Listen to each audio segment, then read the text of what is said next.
You are not my wife anymore.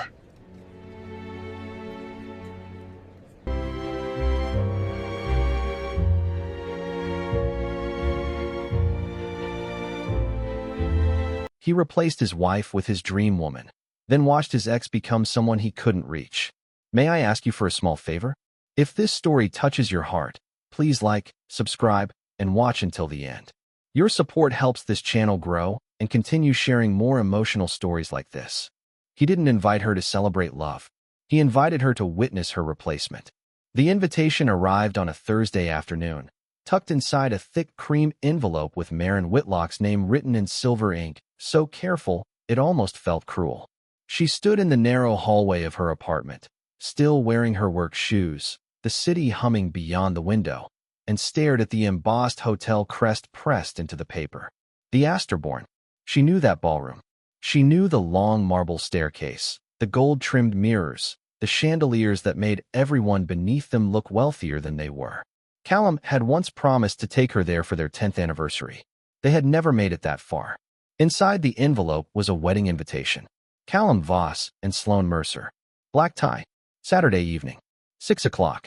There was no handwritten note, no apology, no explanation for why a man would send his ex-wife an invitation to the wedding he planned less than 4 months after their divorce. But Maren understood. Some humiliations did not need words. They arrived scented with expensive paper and dressed as manners. On Saturday, she almost did not go.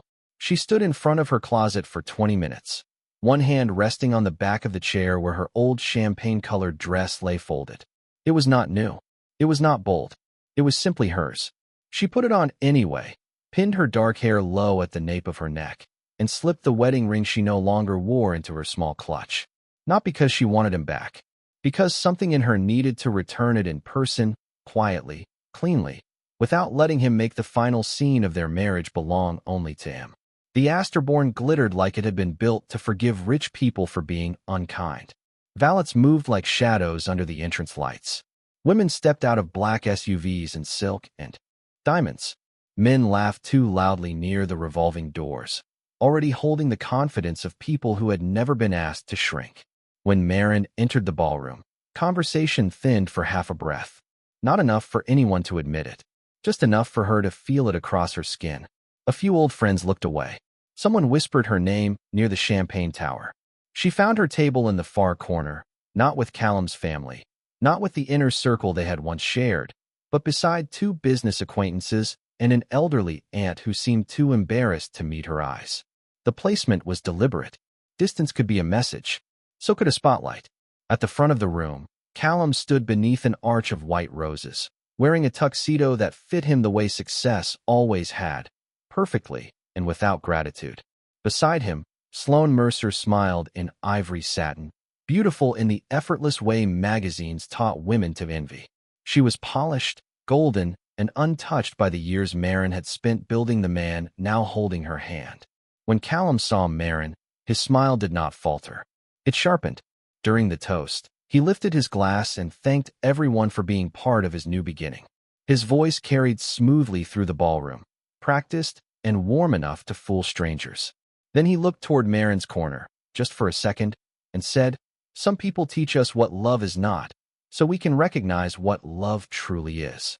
A soft ripple of laughter moved through the room. Not loud, not honest. The kind of laughter people give when cruelty wears a tuxedo. Maren felt every glance turn toward her like small needles. Her fingers tightened around the stem of her untouched champagne glass, but her face remained still. She did not lower her eyes. She did not give them the satisfaction of seeing the wound open.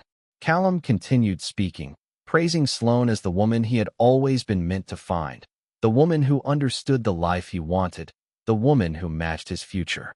Each sentence was wrapped in romance and aimed like a blade.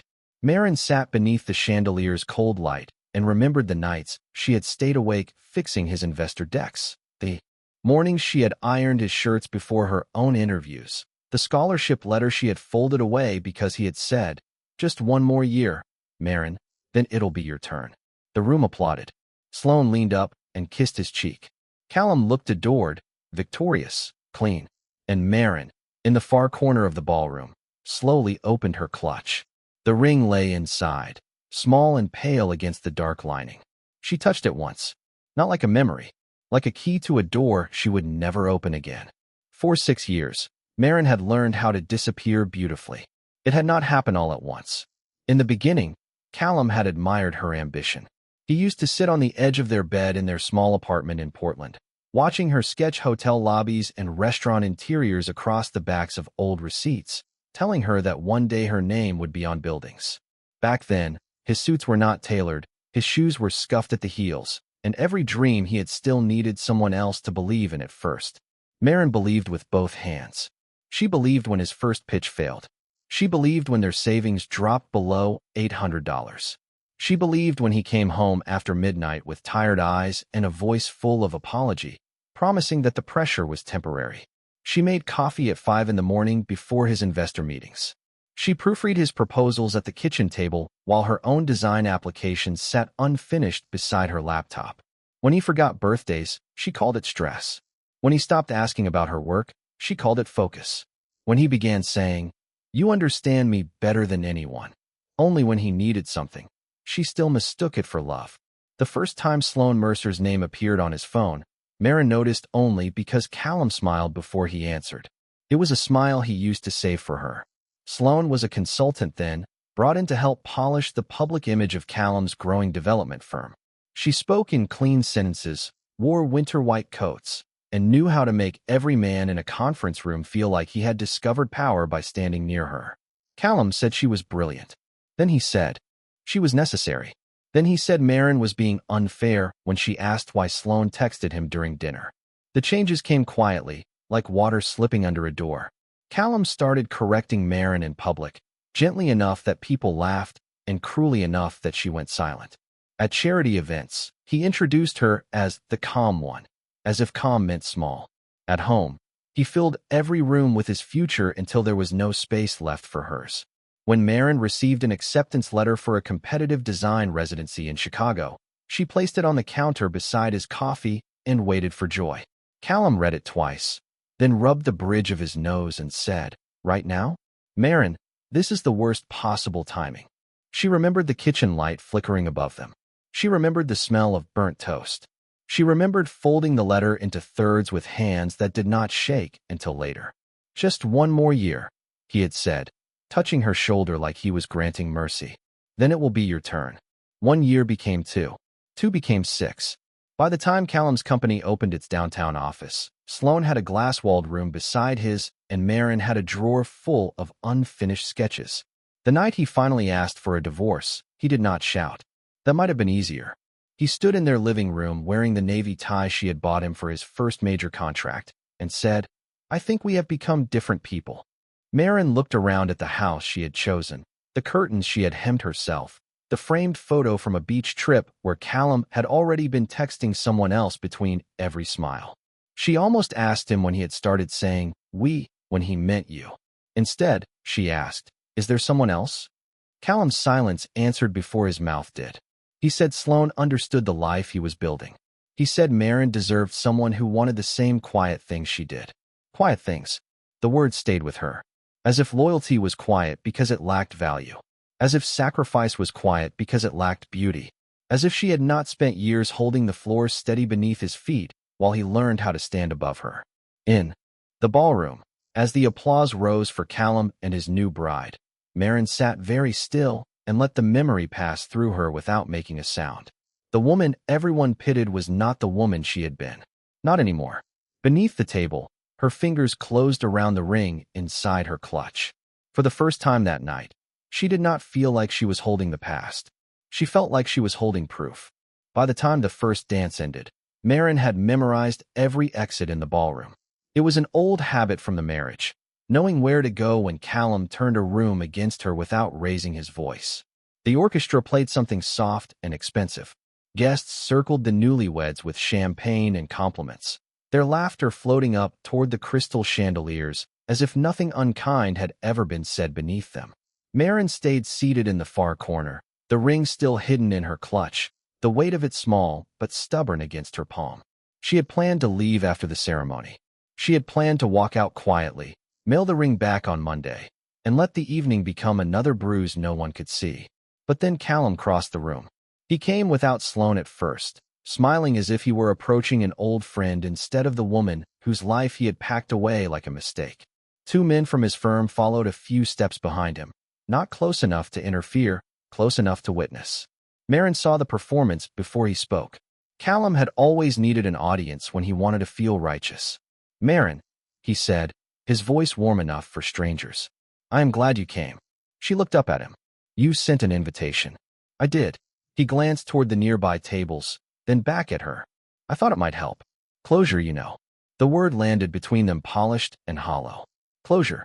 As if he had not dragged the ending across months of silence, denial, and carefully timed confessions. As if closure was something he could offer her from the center of his wedding reception, with his bride's perfume still on his jacket. Marin did not answer. Callum's smile tightened. "I hope seeing this helps you move on." That was when Sloane arrived. Beside him, graceful as a headline. She slipped one hand through Callum's arm and looked down at Marin with a sweetness that never reached her eyes. "It really was generous of you to come," Sloane said. Not every woman would have the strength to watch her past become someone else's future. A small silence opened around the table. Someone set down a fork too carefully. The elderly aunt stared at her water glass. Marin felt the old instinct rise in her, the one that used to explain, soften, excuse, make everyone comfortable except herself. She let it pass. Then she opened her clutch and took out the ring. The diamond was modest, chosen in a year when Callum still counted every dollar and Marin still believed love was measured by what two people built, not what one person displayed. She placed it on the white napkin in front of her. The metal made almost no sound, but Callum looked at it as if the whole room had heard. "You do not need to do this here," he said quietly, the warmth gone from his voice. "No," Marin said. "I do." Sloane's smile flickered. Callum leaned closer, lowering his tone. "Do not make this uncomfortable." For the first time that evening, Marin almost smiled. Not with amusement, with recognition. Even now, he thought discomfort belonged to him. Even now, he believed she was responsible for keeping his life beautiful. She slid the ring across the napkin until it stopped at the edge of the table nearest him. "You once told me I made your life smaller," she said. Her voice was calm, soft enough that people had to lean in to hear it. "So, I am giving back the last thing that still has your name on it." Callum's jaw tightened. Behind him, one of his colleagues looked away. Sloane's hand loosened on his sleeve. Marin stood, smoothing the front of her champagne dress with steady fingers. She did not look like a woman losing something. She looked like a woman setting down a weight in a room too crowded to notice its size. Callum stared at the ring, then at her. "Marin," he said, and for a breath, her name sounded less like a warning than a question. But she had no answer left for him. She picked up her clutch, stepped around the chair, and walked toward the ballroom doors. No one stopped her. The music continued, but it felt thinner now, stretched over the silence she left behind. At the threshold, Marin paused only once. Not to look back at Callum, not to look at Sloane. She looked at the ballroom itself, at the chandeliers, the marble, the white roses, the room that had been arranged to make her feel replaceable. Then she walked out into the cold night air, and the doors closed behind her with a quiet click that sounded, finally, like an ending. The morning after the wedding, Marin woke before the alarm in a room so small she could hear the radiator click like an old clock inside the wall. For a few seconds, she did not remember where she was. Then the ceiling came into focus, pale and cracked near the corner, and the truth settled gently over her instead of crushing her. She was alone, not abandoned. Alone. There was a difference, and for the first time in years, she had enough silence to hear it. Her apartment sat above a bakery on a narrow street in southeast Portland, where delivery trucks rolled in before sunrise, and the air smelled of yeast, butter, and coffee strong enough to pull the tired back into their bodies. The place had one bedroom, a kitchen barely wide enough for two people, and windows that rattled when the rain came sideways. It was nothing like the house she had shared with Callum. With its wide staircase and curated furniture, no one sat on comfortably. But every mug in the cabinet was hers. Every bill on the counter had only her name on it. Every square foot asked nothing from her except that she keep going. At 6:30, she tied her hair back, made coffee in a chipped blue mug, and opened her laptop on the tiny dining table she had found at a neighborhood estate sale for $40. The table wobbled if she leaned too hard on the left side, so she learned not to lean. That became her first rule after Callum. Do not lean where there is no support. Her inbox held 3 rejection emails, 1 overdue notice from the power company, and a message from a woman named Denise who owned a used bookstore near Hawthorne Boulevard and needed help making the back reading room feel less like storage. The budget was small, almost embarrassing. Marin accepted before she could talk herself out of being grateful. That week, she measured walls with a borrowed tape measure, carried fabric samples in a canvas tote, and sketched lighting plans on the bus because gas was too expensive to waste. She ate soup from the same pot for 4 nights. She patched the sleeve of her coat instead of replacing it. Once, in the grocery store, she saw a magazine with Callum and Sloane on the local society page, smiling beneath the headline about Portland's new power couple.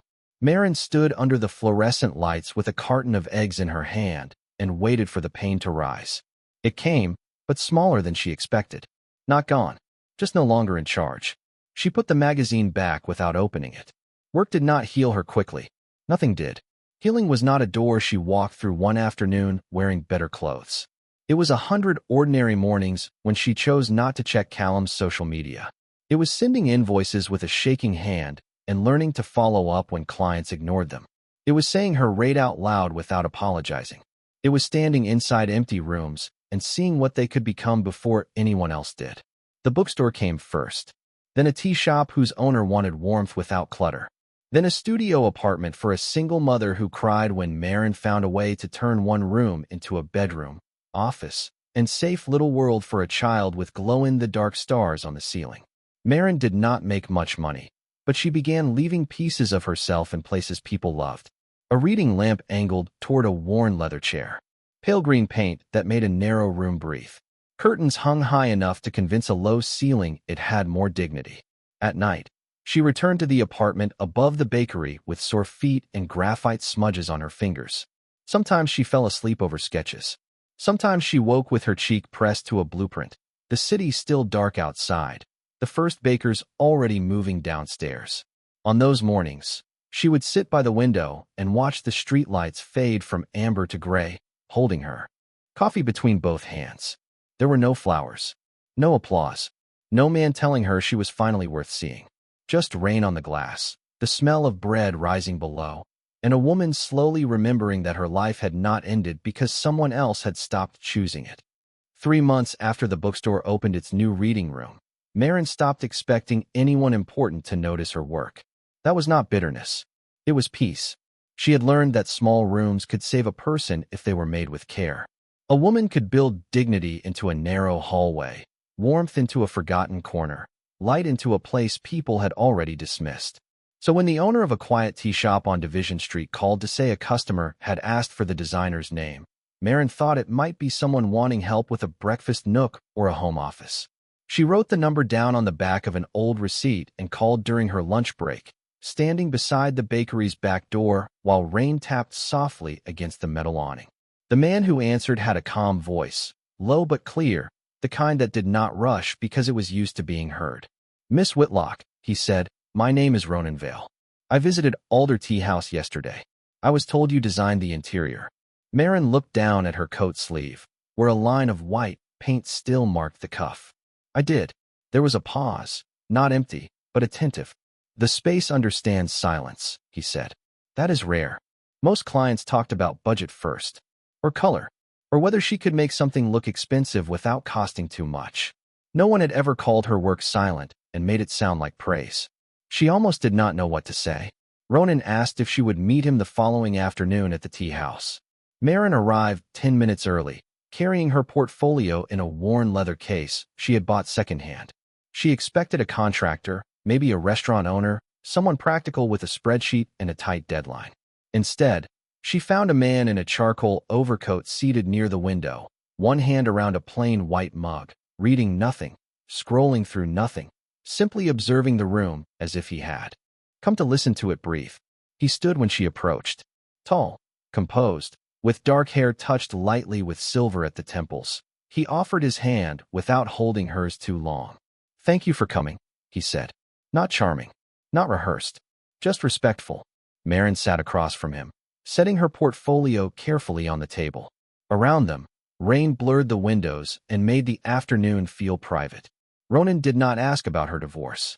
He did not ask whether she had children, whether she could travel, whether her schedule would bend around someone more powerful.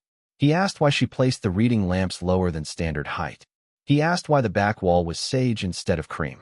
He asked why she had left one corner of the tea house almost undecorated. Marin answered slowly at first, then with more certainty. The lamps were low because people lowered their voices under warm light. The sage softened the rain outside the windows. The empty corner gave the room somewhere to rest. Ronan listened as if every sentence mattered. That was the first thing that unsettled her. Not his coat, not his watch, not the quiet confidence of a man who clearly belonged to rooms more expensive than this one. It was the fact that he did not interrupt her. When she finished, he opened a slim black folder and turned it toward her. Inside were photographs of a hotel lobby she recognized only by shape at first, stripped of flowers and wedding lights. Marble staircase, gold-trimmed mirrors, long windows facing downtown Portland. Her fingers stilled at the edge of the page. The Astorborn, Ronan noticed, but he did not press. I am restoring it, he said. Not decorating it. Restoring it. The building has history, but no soul left. I need someone who understands what a room should give back to the people inside it. Marin kept her eyes on the photograph. She remembered white roses, champagne laughter, Callum's voice turning her pain into a lesson for strangers. Her first instinct was to close the folder and walk away. Some rooms did not deserve a second chance. Then she looked around the tea house, at the quiet tables, the soft lamps, the people staying longer than they meant. Because her work had made the world feel less sharp for an hour. Maybe rooms were not guilty. Maybe they only carried what people did inside them until someone brave enough changed the meaning. Why me? She asked. Ronan's answer came without hesitation. Because you do not design to impress people. You design to let them exhale. Marin looked at him then, really looked, and saw no pity in his face. No rescue. No curiosity about her scars. Only recognition.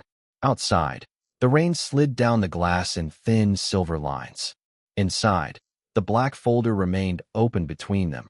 And for the first time since the wedding, the Astorborn did not feel like a place where her story had ended. It felt like a door waiting for her hand. Marin did not sign the contract that afternoon. She carried Ronan's folder back to the apartment above the bakery and placed it on her dining table, where unpaid bills, fabric samples, and half-finished sketches already fought for space. For nearly an hour, she did not open it again. She made coffee she forgot to drink. She changed out of her rain-damp coat. She stood at the window and watched buses hiss along the wet street below, their headlights smearing across the pavement like gold paint dragged by an uncertain hand. The Astorborn waited inside that folder. Not as a memory this time, but as an offer. That was what frightened her most. Pain had become familiar. Opportunity had not. By midnight, the bakery downstairs had gone quiet, and the apartment smelled faintly of cooling bread and graphite. Marin finally sat down, opened the folder, and studied every photograph. The grand staircase looked emptier without flowers. The ballroom seemed larger without music. The mirrors reflected nothing but dust and ceiling lights. She expected to feel humiliated again, expected the old scene to rise fully formed. Callum beneath the white roses, Sloane in ivory, laughter moving through the room like polished glass. But another feeling came first. Recognition. The room was badly lit. The entrance forced guests to look at themselves before they were welcomed. The seating ignored the windows. The ballroom did not breathe. Her pencil was in her hand before. She realized she had reached for it. She began with small notes in the margins. Lower the sconces. Warm the north wall. Remove the heavy drapery. Let the staircase reveal slowly. Give the room a place to rest. By 2 in the morning, she had taped tracing paper over the photographs. By 3, she had stopped thinking about Callum at all. In the days that followed, Marin met Ronan twice more. Once in his downtown office, where the view stretched over the Willamette River and every surface was expensive without asking to be noticed. Once inside the Astorborn itself, before opening hours, when the lobby was cold and hollow and their footsteps sounded too loud against the marble. Ronan walked beside her, not ahead of her. He asked questions, then waited for answers. When contractors interrupted her, He turned his attention back to Marin until they did the same. It was a small thing. It changed the air. At the foot of the staircase, she paused. This was where Callum had stood for wedding photographs, one hand at Sloane's waist, his face bright with the satisfaction of being seen as a man who had finally chosen correctly. Marin looked up at the chandelier above them, its crystals dulled by years of dust. "This light is wrong," she said. Ronan followed her gaze. "How so?" "It makes people feel judged." He did not laugh. He only nodded, as if that sentence belonged in a formal report. "Then change it." The words were simple. They landed deeper than he could have known. Change it. Not endure it. Not forgive it. Not pretend it had never hurt. Change it. Marin signed the contract 2 days later at her wobbly dining table, using a black pen she had bought at a drugstore. Her hand did not shake. The project paid more than all her work from the previous 6 months combined, but the number was not what made her sit back afterward and close her eyes. It was her name on the agreement. Marin Whitlock, lead interior concept designer. Not Mrs. Voss. Not Callum's calm wife. Not the woman in the corner table. Her name, standing alone, clean and steady in ink. Spring turned into summer. Her apartment filled with tile samples, lighting catalogs, wood finishes, and pinned-up drawings that fluttered whenever she opened the window. She spent long days at the Astorborn, walking through dust with contractors, choosing paint under natural light, arguing gently but firmly over details no one else thought mattered. She learned to say no without explaining her childhood, her marriage, or her pain. She learned that authority did not need to arrive loudly to be real. One evening, months into the restoration, she stood alone in the ballroom after the workers had gone. The room was unfinished, stripped down to its bones, wires tucked along the walls, canvas cloths covering the floor. Yet for the first time, it felt honest. Marin walked to the far corner where she had once sat through Callum's toast. There was no table there now, no pitying guests, no ring hidden in her clutch, only space.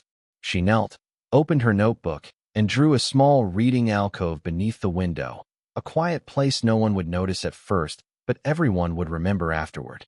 Then she wrote one sentence at the top of the page. Let the room give back what it took. The grand reopening of the Astorborn arrived on a Friday evening in early October, when Portland's rain had paused just long enough to let the city pretend it was made of glass and gold. News vans lined the curb. Valets moved beneath the restored entrance lights. Through the tall front windows, the lobby glowed with the kind of warmth Marin had once searched for in places that only reflected her back as less than she was. Now every inch of it carried a decision she had made. The sconces no longer glared from above like judgment. They rested lower, softening faces instead of exposing them. The heavy drapes had been replaced with linen panels that moved when the doors opened, giving the building breath. Near the far window, almost hidden from the first glance, stood the reading alcove she had drawn in the empty ballroom months before, 2 curved chairs, a small brass lamp, and a low table made from reclaimed walnut. It was not the most expensive detail in the hotel. It was simply the one that made people slow down. Marin arrived before the guests. She wore a deep midnight blue dress with clean lines and no unnecessary sparkle, her hair pinned low, her hands bare except for a slim silver bracelet her mother had given her years ago. Ronan found her in the lobby, standing near the staircase with a clipboard pressed lightly against her side. "You are allowed to enjoy this," he said.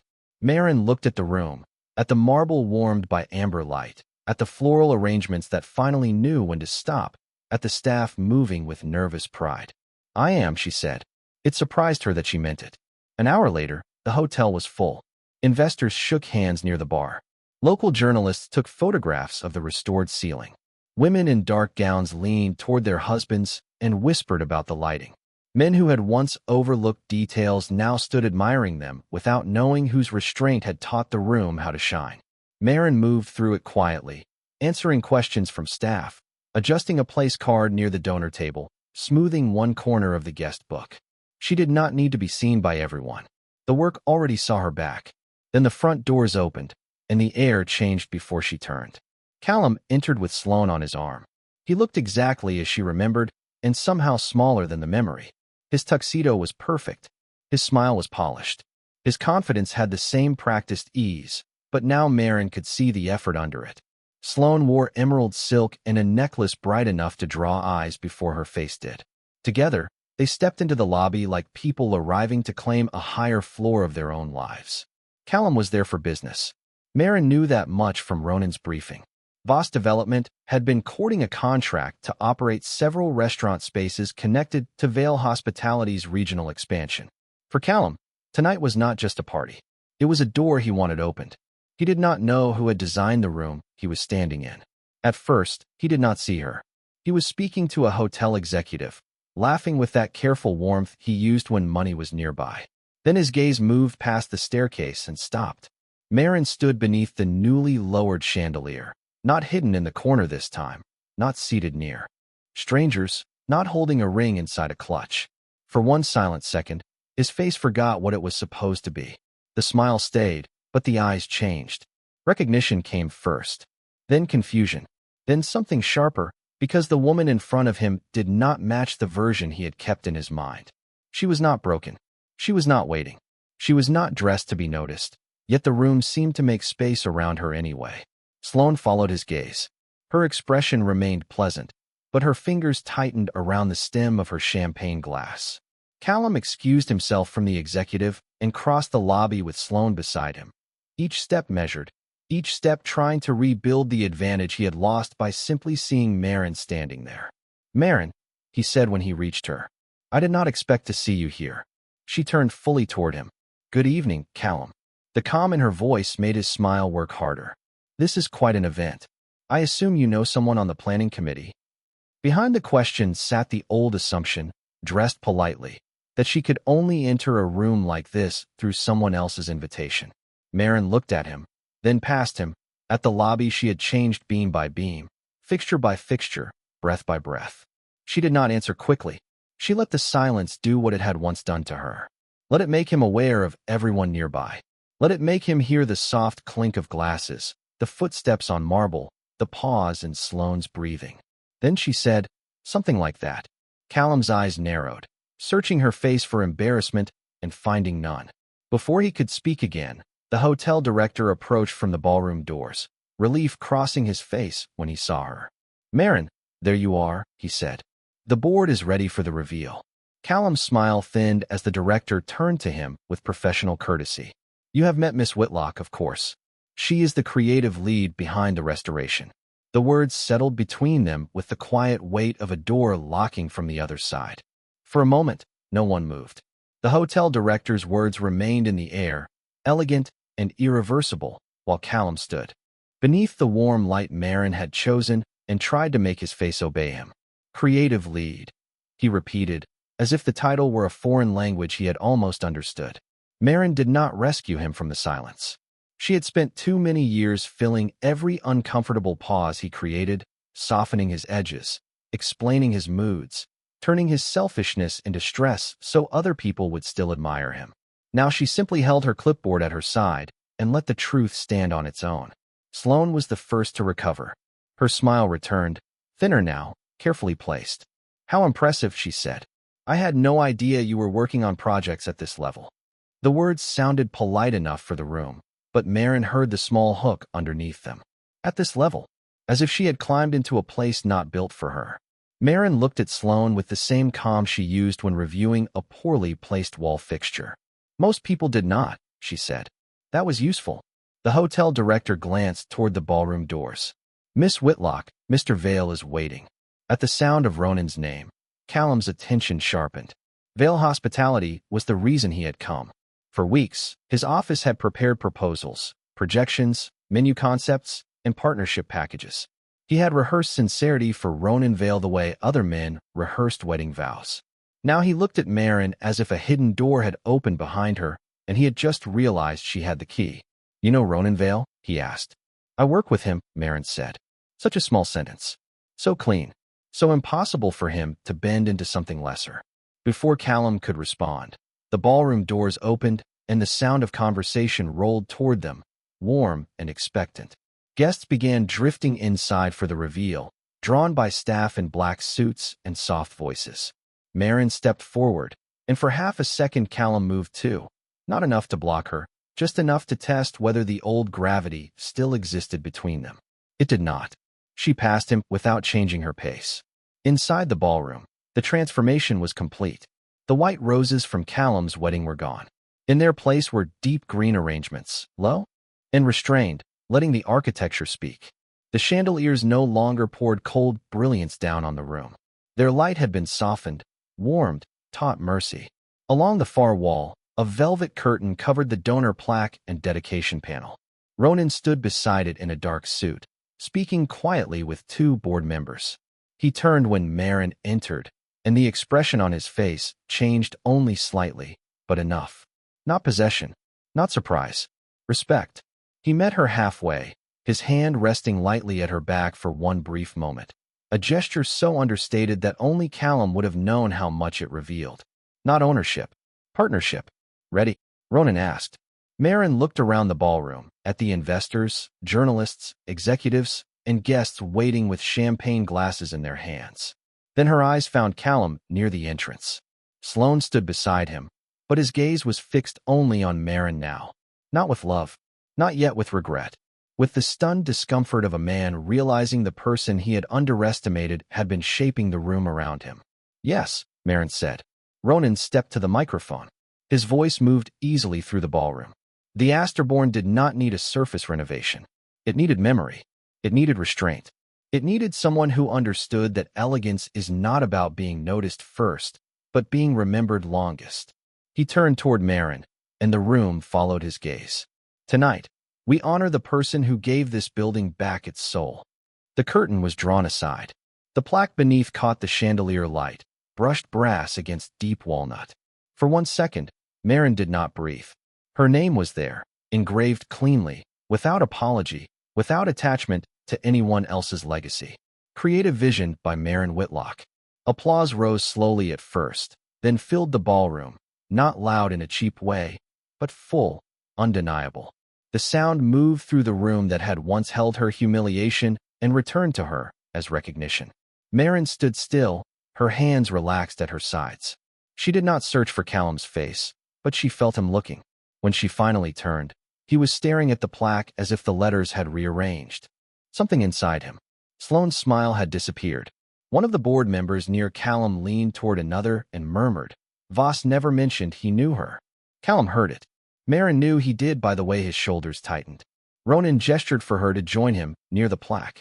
She walked forward through the applause, each step quiet against the polished floor, each step taking her farther from the corner table where Callum had placed her 1 year before.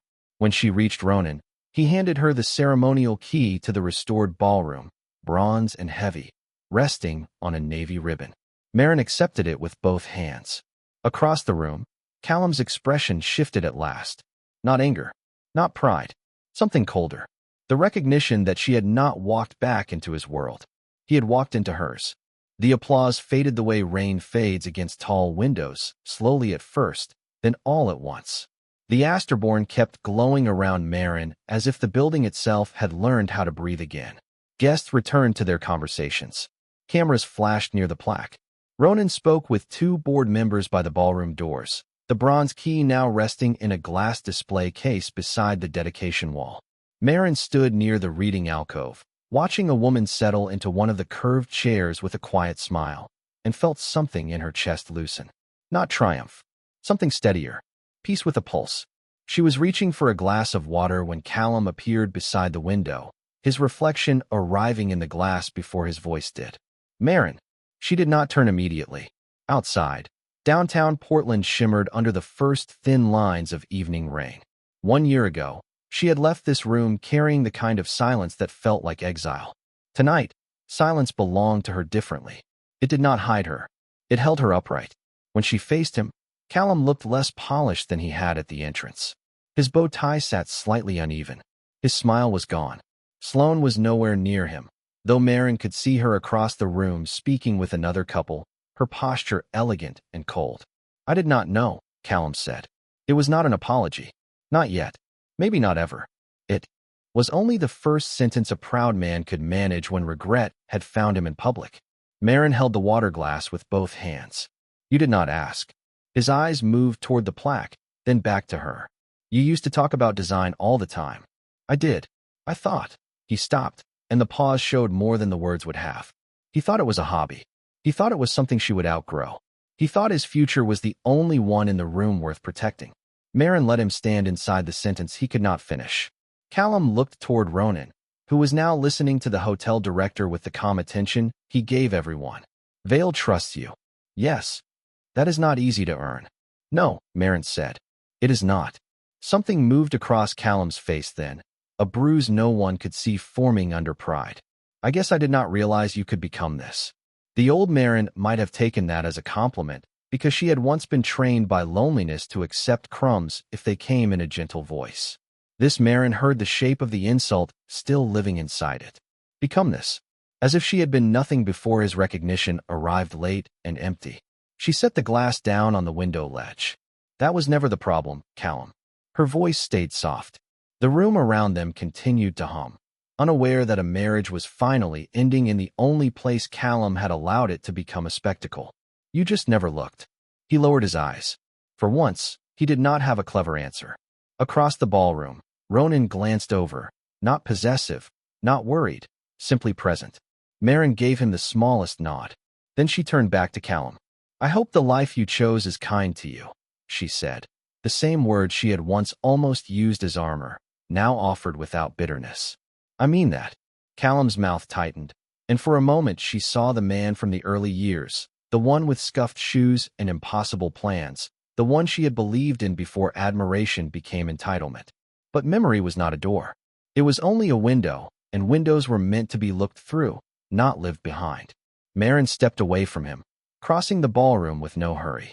People moved aside without knowing why. The light touched her shoulders. The plaque with her name shone quietly on the wall behind Callum, clear enough that he could not avoid seeing it reflected in the darkened glass. Ronan met her near the doors, offering no dramatic rescue, no question that would pull her back into the past. He simply walked beside her. Together, they passed through the restored lobby, past the lowered sconces, past the linen panels moving gently in the evening draft, past rooms that had once witnessed her humiliation and now carried her signature in every softened edge. At the entrance, Marin paused beneath the awning. Rain silvered the street. A valet opened the car door, but she did not step in right away. She looked back through the hotel windows one final time. Callum still stood near the plaque, alone under the chandelier she had taught to be gentle. For years, Marin had waited for him to see her. Tonight, he finally did, and it no longer mattered. She turned toward the rain with a quiet smile, not because she had won him back, and not because he had lost her too late, but because the life ahead of her no longer needed his permission to begin.